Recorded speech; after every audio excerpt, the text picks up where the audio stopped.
manufacturing setups, and they are in places which are in tier 2, tier 3 towns. A lot of their staff comes from smaller places like Nagpur or Kolhapur or Surat, smaller cities. I wouldn't call them really rural, but I wouldn't call them fully urban as well.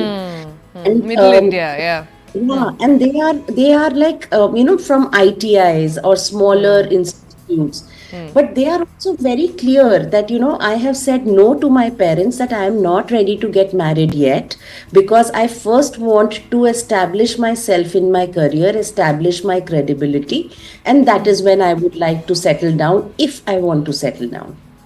Sonika, can you tell us, I'm so happy you brought up India 2, India 3 in this context. Can you tell our audiences, these companies, the factories, the manufacturers that you're working with in India 2, in India 3, when it comes to their HR policies, I just want to understand, do you think that there's been a change in the last few years? HR policies in general, even in India 2, India 3 for companies are pro-women? I ask you that in the context of, for example, if a woman decides to take a leave for childbirth, her being able to join back at the level she wants to. All of that, what are you seeing in trends? So I would say that it's a journey. In some cases, it is still very traditional. So in some cases, you would find that even having washrooms on every floor or in every department is still a challenge. But in some places, yes, they have considered concepts of universal design, even from a policy level, saying that when a woman comes back from maternity, they even are introducing concepts of paternity leave, parental leave. They are looking at having a full-fledged resting room. They are looking at providing your menstrual facilities within creche facilities. So from that perspective, some organizations have in fact moved the needle on providing an inclusive environment from a policy and process perspective. They're also educating their managers to be more inclusive, empathetic, curious, to create a more psychologically safe environment for women to continue working. Sonika, I just want to understand this. What do you think is it that modern women are really asking for? And when I say modern, it's not a bad word, okay? It just means an informed woman who knows her mind, who has a dream, who has a bullet point of what she wants to achieve in life. She has a goal that she's working towards. What do you think they're looking for at this point? And why is it, at the end of the day, I often feel it's about choice. It's about having the choice to do what you want. Stay at home, have baby, don't have baby, get married, don't get married early, get married late, get married twice. At the end of the day, is it all boiling down to choice? Absolutely, you're so right. We often use the phrase freedom to choose or the freedom to exercise my choice. Right? There are so many things that are expected of a woman, irrespective of where she comes from. And that is what we call as societal expectations. We are expected to be perfect, and do it all. Like Sana said, no, that wake up in the morning, make tea, come back from work, make dinner.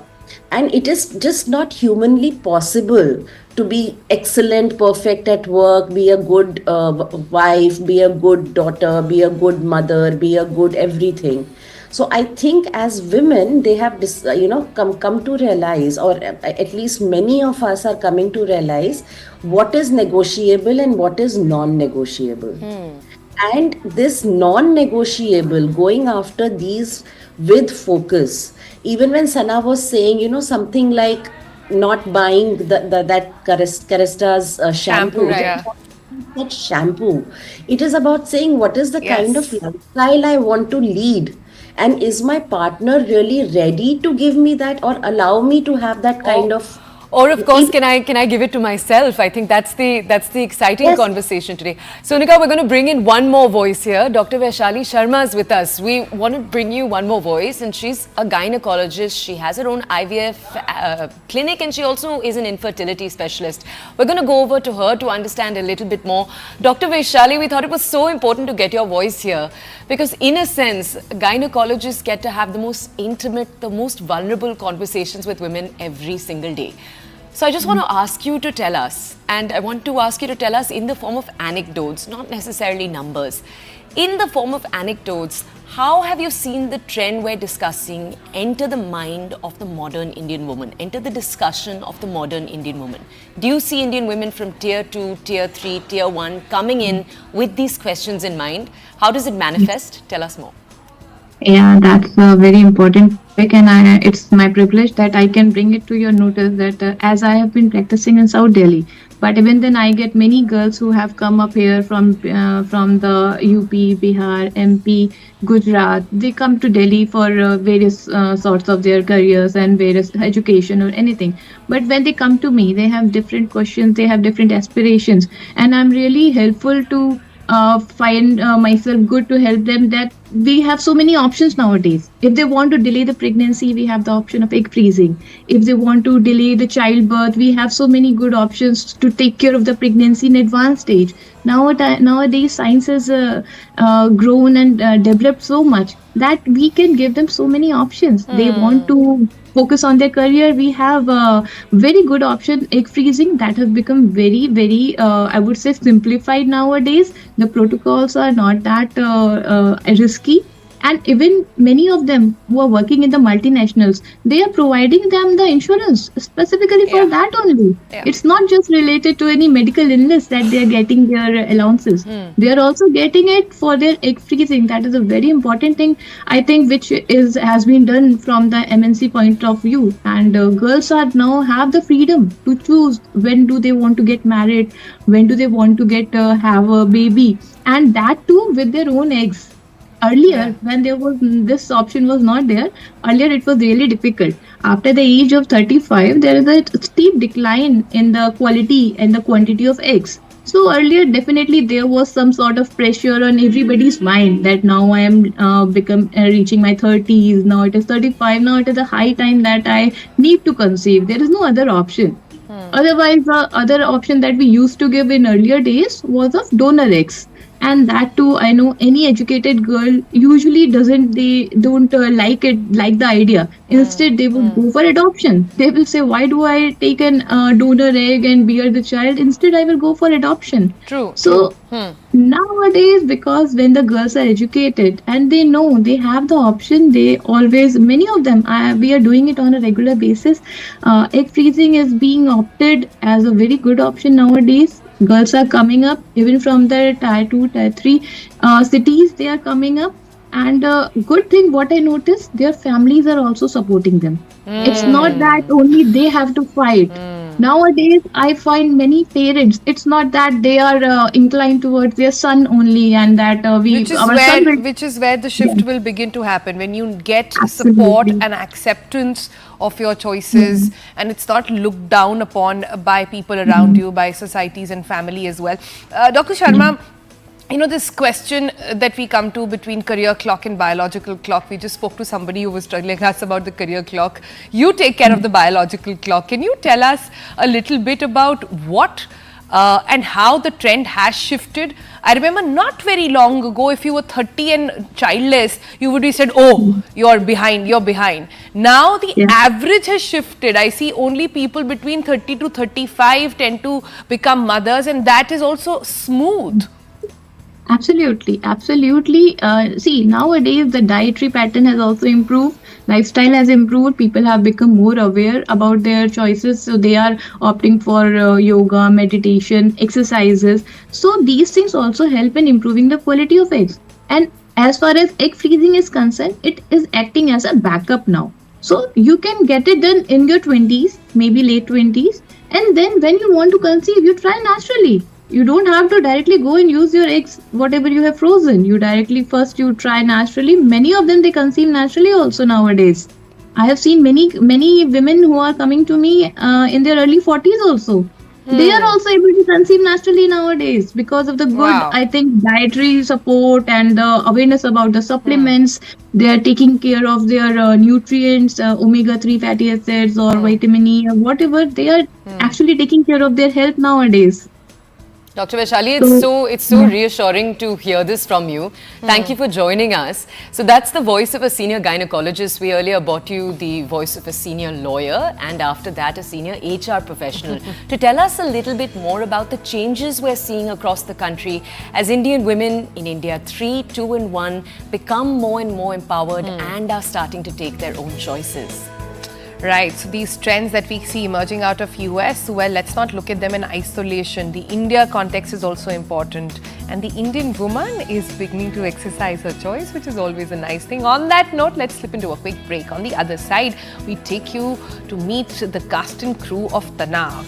Now, the season 2 of Tanaav is now out. It's volume 2, in fact, that is now hitting the screens. This is the smaller screen on Sony Live. You will see this show come out very soon. We sit down with Sudhir Mishra, with Manav Wij to decode how they sort of uncovered the magic. That's in a moment from now.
Just a little bit before. I know it's not yours. Okay.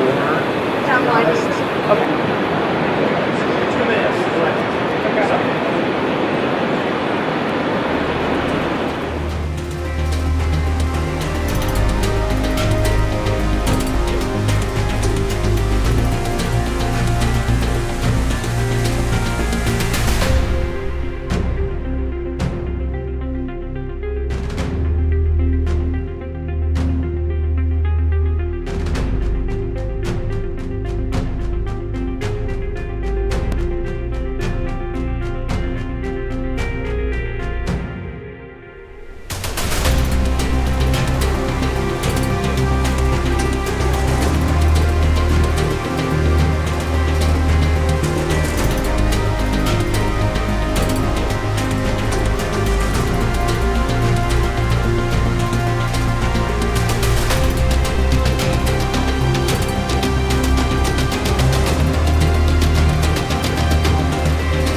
Just a little bit before. I know it's not yours. Okay.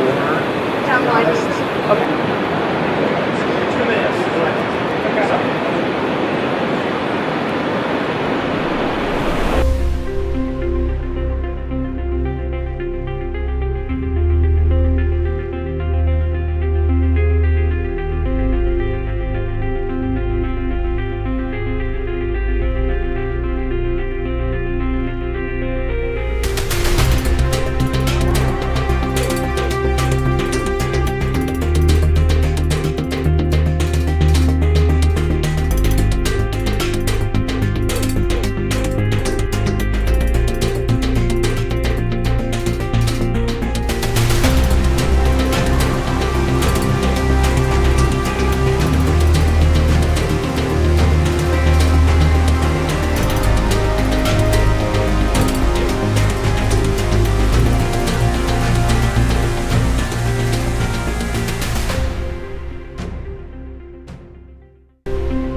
All right, welcome back. It's time to take a check at the pollution meter. So quickly here, we've got some good news to share. If you have looked out of your window, either last night or this morning, you would have seen really blue skies after a really long spell. So it's a good news coming in, and which is reflecting in numbers. 161, almost touching 150 earlier in the day as well.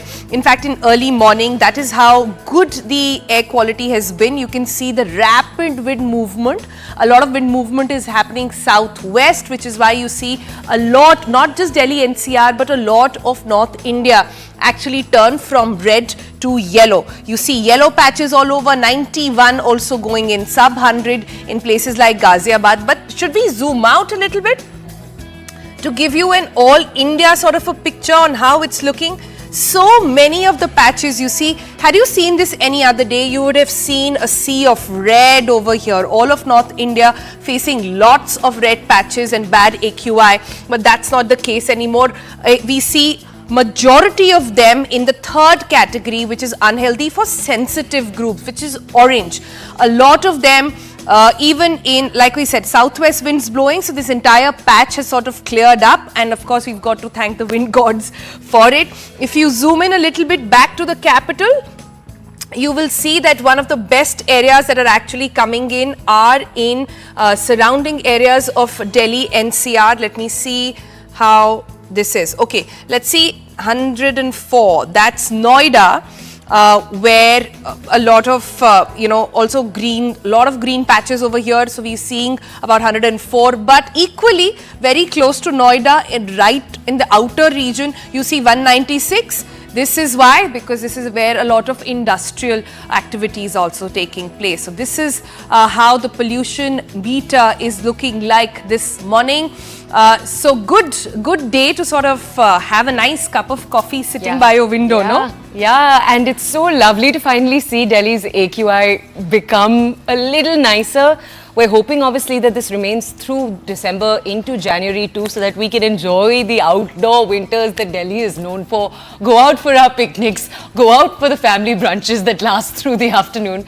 But let's move on from this now to something slightly different, our person of interest. All right, so our person of interest or people of interest this morning, we bring you the stars and also the cast and crew of a new OTT series, and the second leg of it, which is coming out, Tanaav 2. Now, acclaimed director Sudhir Mishra, known for his classics like Hazaaron Khwaishein Aisi and Chameli, returns with more episodes of his brilliant, pacey, much-loved Tanaav. Today on the show, we join him and his star, Manavij. Right, Tanaav is an adaptation of the highly acclaimed Israeli series Fauda, which so many of us loved and appreciated. But the show plays out in Kashmir instead. We're on volume 2 of season 2, and it continues to be a constant cat and mouse of police officers chasing down terrorists, as we, the audience, are anxiously watching each twist, each turn. We can't take our eyes away. To tell us more about the magic behind creating this permanent state of tautness and tension in the show, Sudhir and Manav, welcome to the show. Thank you for joining us. Good morning to both of you. Sudhir ji, if we can ask you, we were just telling our audiences this is season 2, volume 2 of a show that is based on a very, very famous Israeli show in a different context. Now, obviously, you've been doing this for a few years now, but what's the key to creating it in the Kashmiri context, according to you? Well, it's for me, life is. It's simple. There is a religion. There's a dharma of storytelling. So the dharma of storytelling tells you that you have to be fair to both sides. You have to understand the context. In this specific context, this is Kashmir. This is not about us and them. This is about us, right, and our divisions. Of course, you say that terrorism is bad, and nobody apologizes for that, and we say that it's wrong, and there's no discussion there. But the conflict comes at a cost. There's people, and so that's why in the first season, the STG, the Indian Forces, is headed by Kabir Farooqi, who's a Muslim, and it is the antagonist is Omar. So it's about us. It's not them. All right. Manav Kabir is called the heart of the show. How was it playing such a central, important character, or was it too much pressure? It feels nice. It definitely feels nice. You want to hear these kind of lines for yourself. But you're not worried about it. There's no more responsibility because when you're surrounded with the right team, right people to watch on you, because as an actor, you have a tendency to go left or right all the time because a lot of factors play a part when you're creating a character. कई बार आपका मन ही नहीं होता, कई बार आपके घर से आपको डांट पड़ी होती है, whatever it is. So, but then when the team is there to keep you on the right track, that is where you feel very privileged. आपको ऐसा लगता है कि okay, I am lucky to be surrounded by right people like Sudhir sir and people from Applause and E. Nivas. Okay, let's just then take the next question to Sudhirji. Sudhirji, tell us, the show itself is very, very tense. Is there a secret to keeping it so quick, so tense? I mean, that's really something critics said after the first season, that this is such a fast show.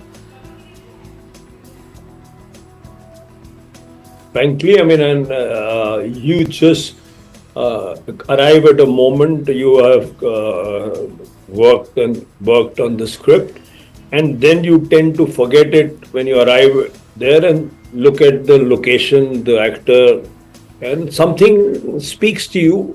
And if you listen, right? I mean, for me, direction is an art of listening. So you look at the actor's face, you look at the costume, you look at the space, and also the story and what this scene is supposed to do in the context of the whole thing. And something happens. A voice tells you what to do. I mean, and I'm not being mysterious. I'm not being pretentious. I'm not being anything. That's the way I direct. That I listen. And some voices tell me what to do. So sometimes I'm very irritating for a producer. All right. Let's go to Manav then. Manav, how do you like sort of program your mind on how to sort of do these very intense, demanding roles? You see, I mean, your job at the moment is to make us feel very tense on what's going to happen next. So what is the process like for you to get into character? That's right. It's very demanding. Definitely, you have to feel the character so that that energy is imparted to the audience.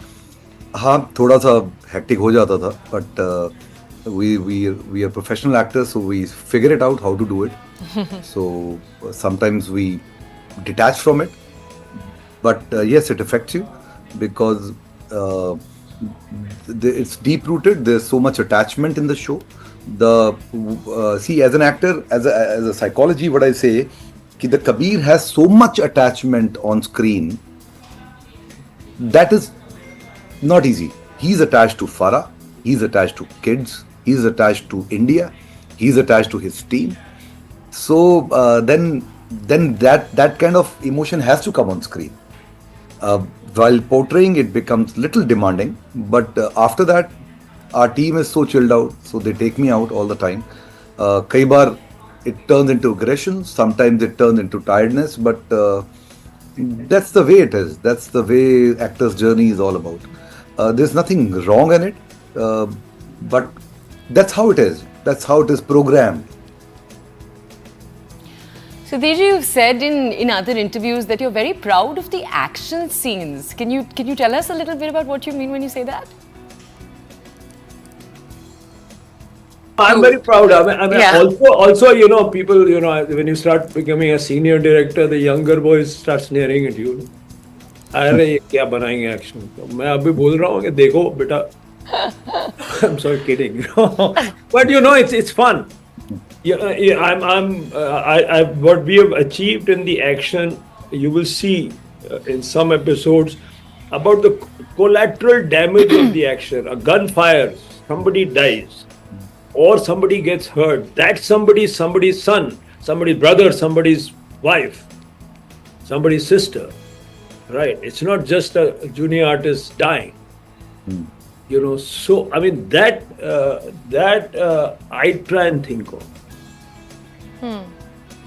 So, Sudhir, to you on the same point, you've said that Tanaav's new season, the one that's coming out now, the mantra is nation first. Now, we are in midst of a spate of movies in the last couple of years, OTT as well, all coming out with a similar theme. Is there a pattern that you see here?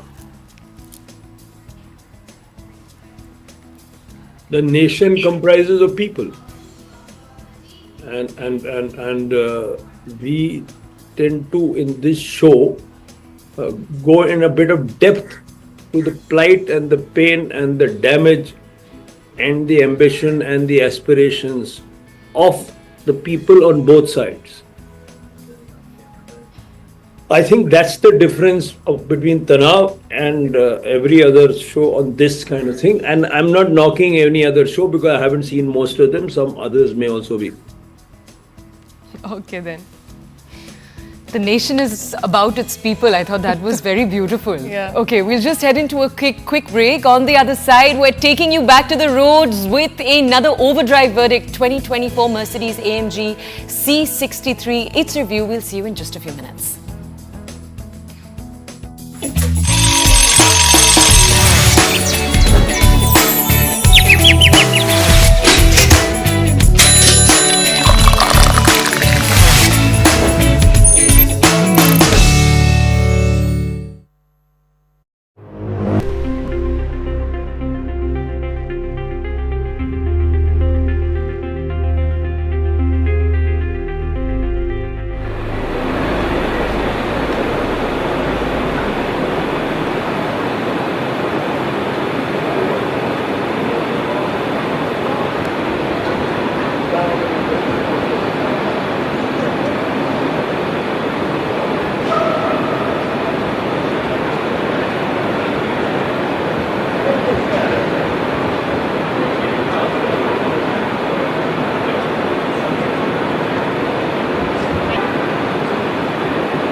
Over just a little bit before. I know it's not yours.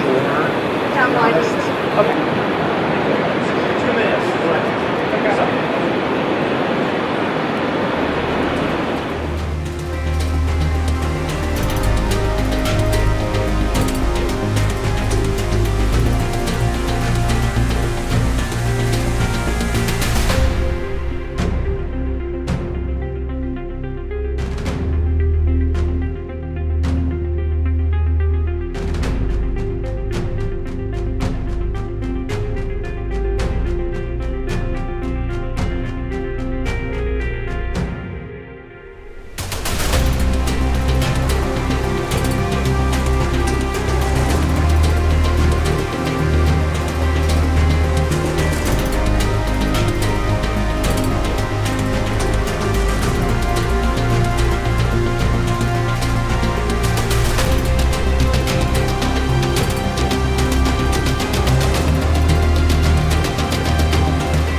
Over just a little bit before. I know it's not yours. Okay.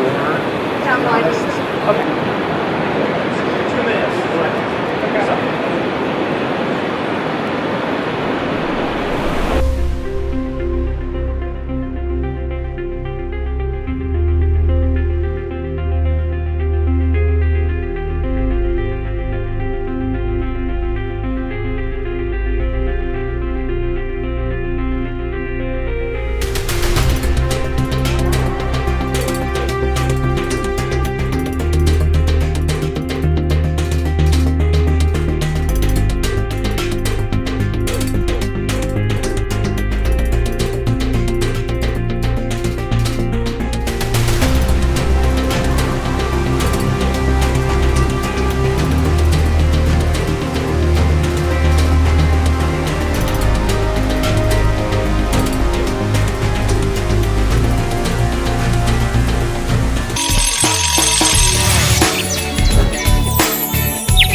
Welcome back. It's time to take you with some cars and bikes and reviewing them. Overdrive is reviewing the most talked about cars of the year of 2024. And today we bring you their verdict on Mercedes AMG C63.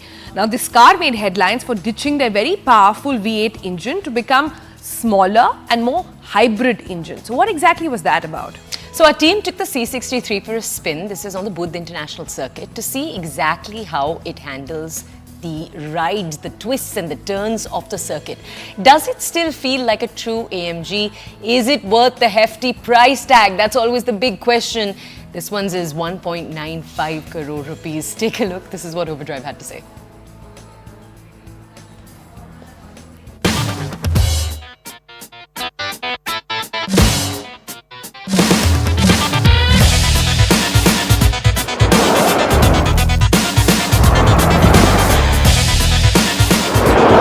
Now, when you think of a C63 AMG, the first thing that comes to mind is a raging V8 that will dominate the entire experience.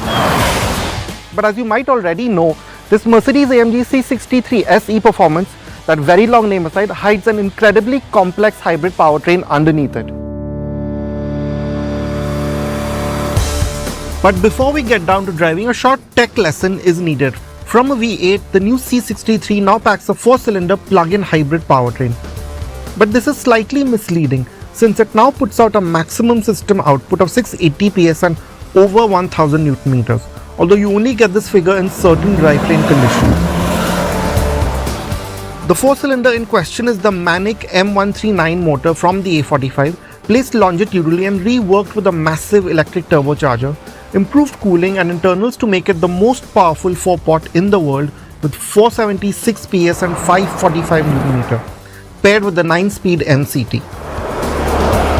Working with this is an electric motor that makes up to 204 PS and 320 Newton meters, fed by a 6.1 kWh battery pack. But unlike most hybrids, this motor's main function is to assist the engine rather than improving efficiency. So at any time you have electric power on tap. The electric motor powers the rear wheels along with the ICE, but both can also send power to the front when needed via the all-wheel drive system.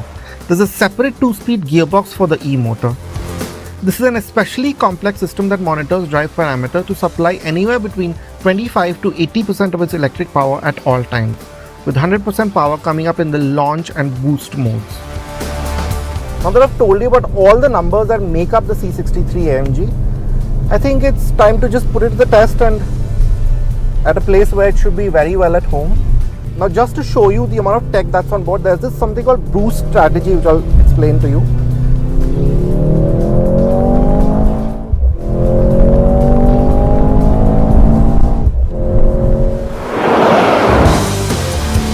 This uses the TrackPace app that you have in AMG cars with its timing functions for racetracks to optimize performance from the electric motor. All you really need to do is have the file from your racetrack downloaded onto the car. It then chooses 2 profiles based on your preference, either a hot lap or an endurance setting, which again manages the electric motors in 2 different ways. There's no waiting for the gearbox to kick down or the engine to be in its power band to give you a good shove of pace. Now this means that the C63 is shockingly good at powering out of corners or at maintaining momentum around the track, but it has brought with it a slightly distanced engagement with the car. You might worry at this time that the relentless top-end surge of a V8 can't possibly be replicated with a hybrid, but Mercedes has gotten quite close. We found that the C63 keeps pulling hard to over 200 kmph on the BIC's back straight. The higher electric gear engages at 140 kmph, so while there is some dip, it's still enough to keep propping up the 4-cylinder and recreate that sensation of a higher volume motor. That said, this is a complex powertrain with numerous components, so in certain situations you do find that it may need more time than natural to know what you really want from it. The 2.1 ton weight most noticeably shows up around BIC's tricky parabola, where you find that it tries to run wide a bit more than ideal. The race mode is great on track with the slight slip it gives you via the AMG dynamics. You can use this in the BIC's tight corners to keep the car flowing, so even with the all-wheel drive system, some of the rear-driven balance can be had. It's also worth noting that the braking performance remains predictable and progressive even with the standard steel brakes fitted here. You notice little interference from the regen system, at least out on track. Around my age.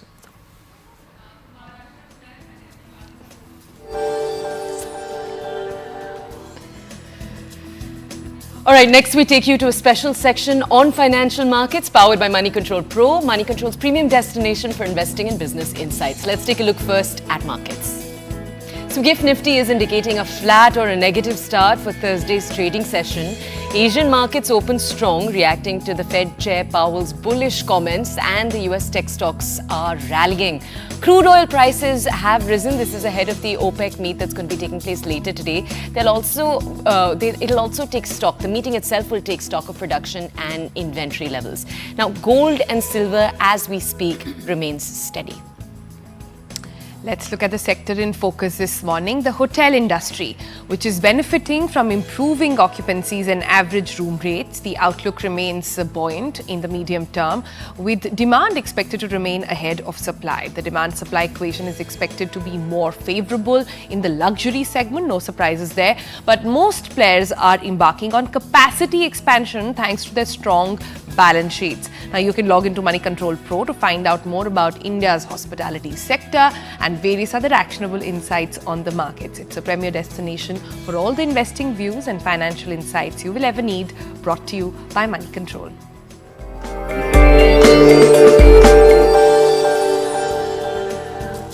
Okay, we're out of time. It's been a lot of very interesting discussions today, so we'll say goodbye to you very quickly. All right, see you tomorrow. Until then, take care of yourself. Enjoy the good air these days. Bye-bye.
Over just a little bit before. I know it's not yours.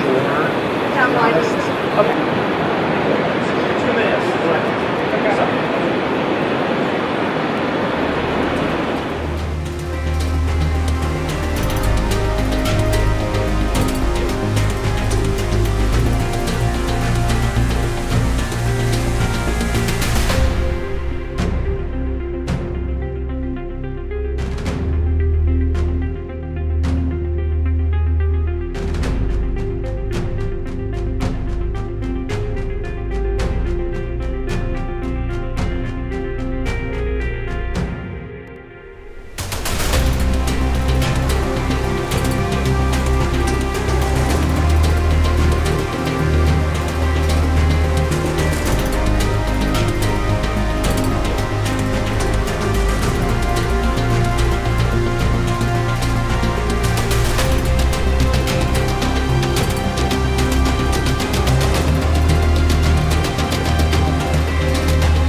before. I know it's not here. Okay. 2 minutes. Okay.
Good morning, viewers. Hello and welcome to the Morning News Show, where we bring you the latest headlines and insightful stories to kickstart your day.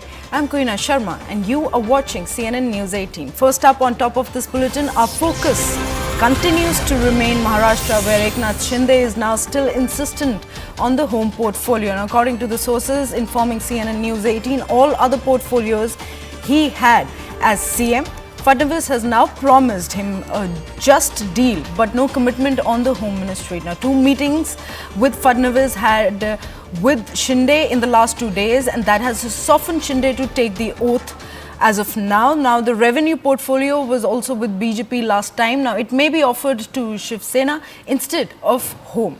Now, portfolio discussions are still underway and are likely expected to continue over the next 2 days, also even after the oath-taking ceremony takes place today. Now, Speaker and Deputy Speaker of the Assembly, Chairman and Deputy Chairman posts will also be up for discussion over the next 2 days between the 3 alliance partners.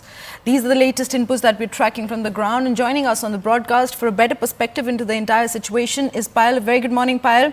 Shinde being still insistent on getting the home portfolio. What more details are we getting, and what is expected out of the couple of meetings that are lined up in the next 2 to 3 days? Well, what we're given to understand by way of top BJP sources, Kohina, is that the Home Ministry portfolio is uncompromisable. That is something which the BJP leadership has communicated in as many words to Eknath Shinde when he met them when he was here in the national capital. Having said that, they will give respectability, but you know what top BJP sources have told us? That all the portfolio discussion had already taken place when the 3 leaders met Amit Shah and JP Nadda last week. And what is left is now for the alliance partners to in fact given the candidate's name, because the BJP says that they cannot sit here and decide who will be given what ministry from the respective alliance partners. But the BJP is absolutely sure of what they want and who are the portfolios that they're going to assign to. Their homework is finished, what the BJP is really saying. So obviously, it will be ironing out further the details that were discussed already in the meeting with Amit Shah and JP Nadda. But there is no bad blood. Everybody's on the same page, and there is no there's no impracticality in the discussion that is really happening from here on. Most of the discussions are already completed in the meeting that they had with the party president JP Nadda and of course Union Home Minister Amit Shah last week.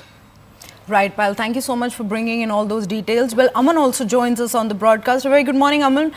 Shinde remains very firm on retaining the home portfolio, though Fadnavis has promised a fair deal without committing anything new. Portfolio discussions, including key posts like Speaker and Chairman, will continue over the next 2 days. Now, on the expected lines, what is expected? Will Shinde secure the home portfolio, or will BJP offer him revenue instead? Well, we'll see, Kohina, what is happening right now in Maharashtra is one thing is for sure that Eknath Shinde is taking the oath as the Deputy Chief Minister today. What I'm hearing is that Mr. Devendra Fadnavis, 2 meetings with Eknath Shinde in the last 2 days. Yesterday also he drove down to Varsha and met Mr. Shinde again. He has been able to convince Mr. Shinde that he should take oath as a Deputy CM. Also what we believe Mr. Fadnavis has told Shinde that have trust and faith in the Prime Minister and the Home Minister and the BJP National President. You will be given a just deal. Your respect will be ensured, and you will not be feeling embarrassed in any way with what you get. That is what Fadnavis has promised him. And so the portfolios, after the three leaders take oath today, the portfolios could finally be distributed over the next 2 days. Yes, it's a fact that Mr. Shinde had been insistent on the Home Ministry, but it doesn't seem so that it's going to get the Home Ministry. The BJP wants to retain the Home Ministry with the Chief Minister, Devendra Fadnavis. What I am hearing is that there is a revenue portfolio which was with a BJP minister, not with Mr. Fadnavis in the last term of Mahayuti 1.0. So that revenue portfolio may go to Mr. Shinde. We still do not know for sure. That maybe sweetens the deal for him because the finance portfolio is Mr. Ajit Pawar. So it may balance out if revenue is given to Eknath Shinde and he's, mollified in that manner. So we'll have to wait and see what really happens over the next 2 days after this oath ceremony happens. But one thing is very clear, that Mr. Shinde has been convinced by Mr. Fadnavis to have faith in the top BJP leadership and join the government as the Deputy Chief Minister. Also, there are other posts like the Speaker, the Deputy Speaker in the Legislative Assembly, and there is the Chairman of the Legislative Council and the Deputy Chairman of the Legislative Council in Maharashtra. So these 4 posts are also up for discussions between both the partners. Maybe Mr. Shinde is offered some of these posts so that he is convinced that to join, be a strong part of the government. So that is what I think the BJP is trying. But today, of course, is a big day for the BJP. Mr. Fadnavis taking oath as the Chief Minister for the 3rd time with a big majority. So I think BJP's big focus will be on the oath taking ceremony today. Right, rightly pointed out, Aman. Today, after days of intense speculation, backroom negotiations, Maharashtra is all set for a grand political reset. But Yasha also joins us on the broadcast. A very good morning, Yasha. You've been tracking all the details from the ground and the political updates in this entire saga. Now, how will the portfolio discussions affect the alliance dynamics according to you? So, Karina, if you go to see particularly, we've seen that because of the portfolio allocation, the dynamic was already affected, which was the reason why Eknath Shinde did not really accept the position for Deputy Chief Minister until late last night, until he was convinced by his own leaders. In fact, in the press conference that was addressed by all the 3 leaders, it was Devendra Fadnavis who went ahead and said that he extends the invitation to Eknath Shinde to be a part of the government. However, Eknath Shinde's firmly stands that he would only accept that until late, and after discussing until late evening. So yes, of course, after returning from Delhi, no meeting took place between all the 3 leaders. There was an icebreaker wherein Devendra Fadnavis went to Eknath Shinde's official residence at Varsha. Had a discussion. It was also mentioned by several leaders from Shiv Sena itself, saying that it was Eknath Shinde who had a talk with Prime Minister and Home Minister, which was where he was convinced to have the Deputy Chief Minister's position. So what's important to note is that there was always this sticky point over the portfolio allocation. Just like Aman was mentioning, it was Home Ministry that Eknath Shinde was demanding for himself, apart from the Speaker's position, and Urban Development Ministry. Now, what really happens is that because BJP does not want 2 power centers, is why they want Home Ministry to themselves. In the first time when Devendra Fadnavis was the Chief Minister, he had the Home Ministry and the CM position to himself. But in the second Mahayuti, that is Mahayuti 1.0, was where Devendra Fadnavis had Deputy Chief Minister as well as the Home Ministry to himself. So Devendra Fadnavis has always maintained that Home Ministry position to himself, but now so as to ensure that Eknath Shinde is also kept on the same page. His demands are maintained. Possibly, urban development could be given to him because that was something that he was holding in the Mahavikas Aghadi as well. Yes.